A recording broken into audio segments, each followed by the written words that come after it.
Peringatan, jika mau nonton video durasi panjang, segera tutup video ini dan pindah ke versi recap per 5 atau per 10 chapter.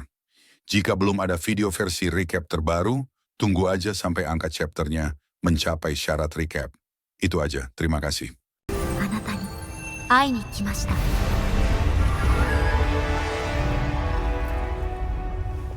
Halo semuanya, selamat datang di channel Error. Kali ini gue akan melanjutkan alur cerita Phrasing the World I Built a Doomsday Safe House.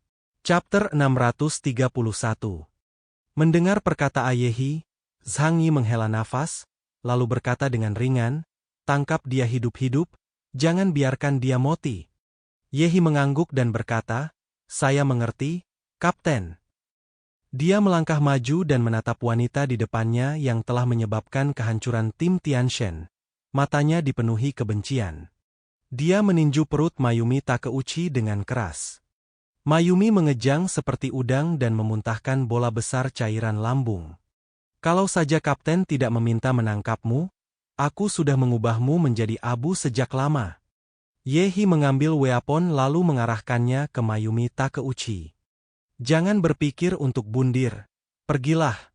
Segera setelah itu, Yehi dan Sue Miao membawa Mayumi Takeuchi ke hadapan Zhang Yi.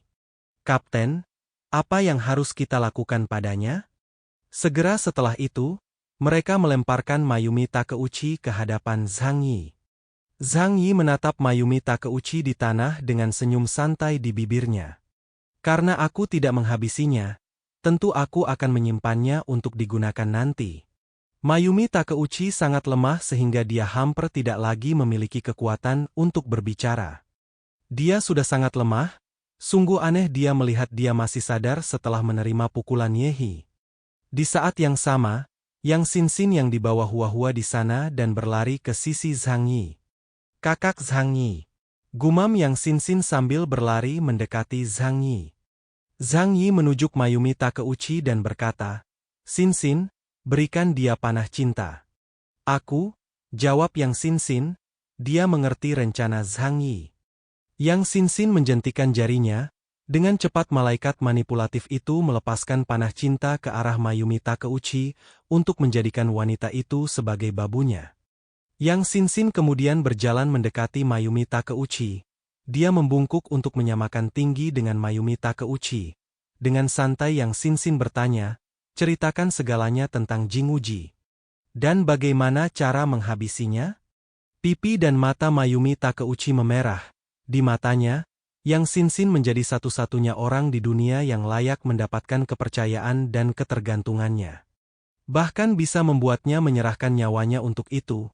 Jadi meskipun sebelumnya dia kesulitan untuk bicara, dia tetap menjawab pertanyaan Yang Xinxin.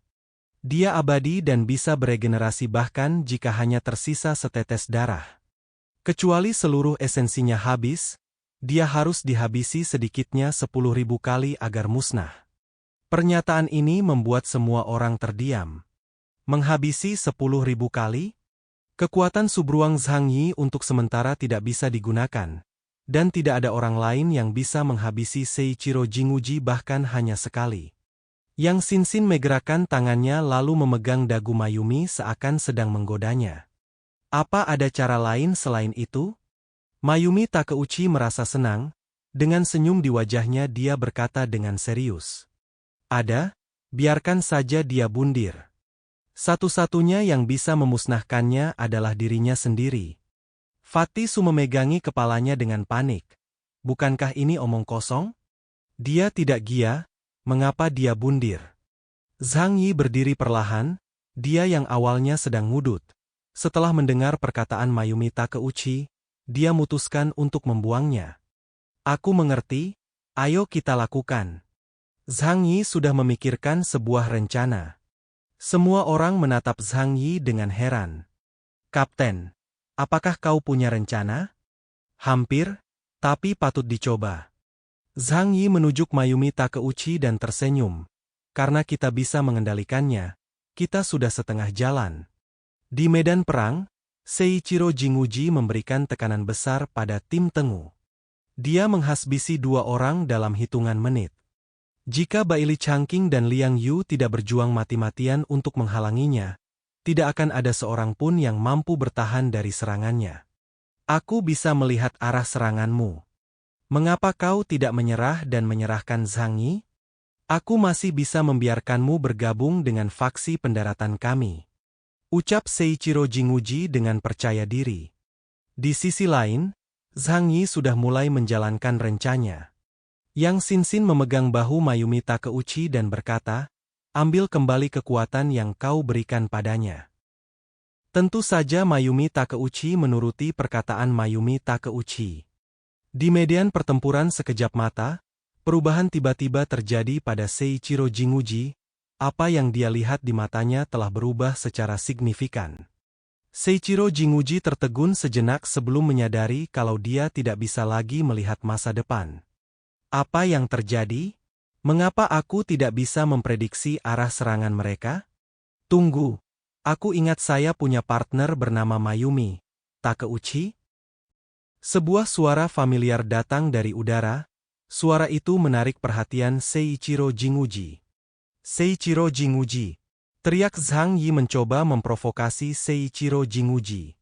Ekspresi Seiichiro Jinguji berubah menjadi ganas. Dia mendongak ke langit dan mengeluarkan raungan marah. Zhang Yi, teriaknya dengan sangat keras. Dia kemudian sedikit menunduk, setelah mengumpulkan kekuatan, ia melompat ke langit seperti bola meriam, dia berusaha menyerang Zhang Yi. Kau pikir kau bisa menghabisiku dengan itu? Peluru tidak bisa mengikuti kecepatanku. Zhang Yi mengemudikan jetpacknya untuk menghindar dengan cepat di udara. Kemudian dia mengangkat Lei Shu di tangannya dan mengarahkannya ke Seiichiro Jinguji. Dom! Serangan Zhang Yi mengenai kepala Seiichiro Jinguji. Seiichiro Jinguji menigel seketika, namun dengan cepat bangkit kembali. Seiichiro Jinguji mengertakkan giginya dan berteriak, bagaimana bisa kau mengenaiku? Zhang Yi berdiri di udara, dengan garis-garis merah mengalir di sekujur tubuh hingga wajahnya. Dia tersenyum dan berkata dengan tenang, karena kekuatan untuk melihat masa depan sekarang diberikan padaku. Zhang Yi mengangkat Lei Shu dan mengarahkannya pada Seiichiro Jinguji. Selamat tinggal. Zhang Yi melepaskan serangan lagi, dan lagi-lagi mengenai kepala Seiichiro Jinguji. Seiichiro Jinguji kembali meninggal, tepat setelah itu Zhang Yi berteriak memberi perintah pada anggota tim Tengu lain. Tutupi dengan nitrogen cair sekarang juga. Para anggota tim Tengu dengan cepat memanfaatkan kesempatan ini dan segera menyerbu ke depan, lalu mengeluarkan weapon semprot khusus. Asap putih mulai menyembur ke tubuh Seiichiro Jinguji. Nitrogen cair bisa dengan cepat menurunkan suhu hingga lebih dari 100 derajat di bawah nol, dan bahkan dapat mengunci keadaan sel. Ini adalah metode yang ditemukan tim Tengu untuk menghadapi Seiichiro Jinguji. Selama sel-selnya tersumbat, ia mungkin berada di garis batas antara hidup dan mati, dan tidak dapat dibangkitkan kembali. Di bawah efek pendinginan sejumlah besar nitrogen cair, tubuh Seiichiro Jinguji membeku menjadi patung es. Zhang Yi segera turun dari udara, berjalan mendekati tim Tengu yang mengepung Seiichiro Jinguji. YSNG sudah menjadi patung es. Zhang berkata dengan santai, ini bisa dianggap sebagai penyegelan sementara padamu. Kemudian chapter 631 pun berakhir. Kata-kata hari ini adalah, mentang-mentang tabung ijo sempat langka, di kutub kasihnya kuning mulu. Padahal tabung kuning kan gak ada ya. Jangan lupa klik tombol like dan tinggalkan komentar kalian guys. Jangan biarkan kolom komentar kosong. Kalau kalian punya kritik dan saran, ketikkan di kolom komentar. Itu aja. Adios.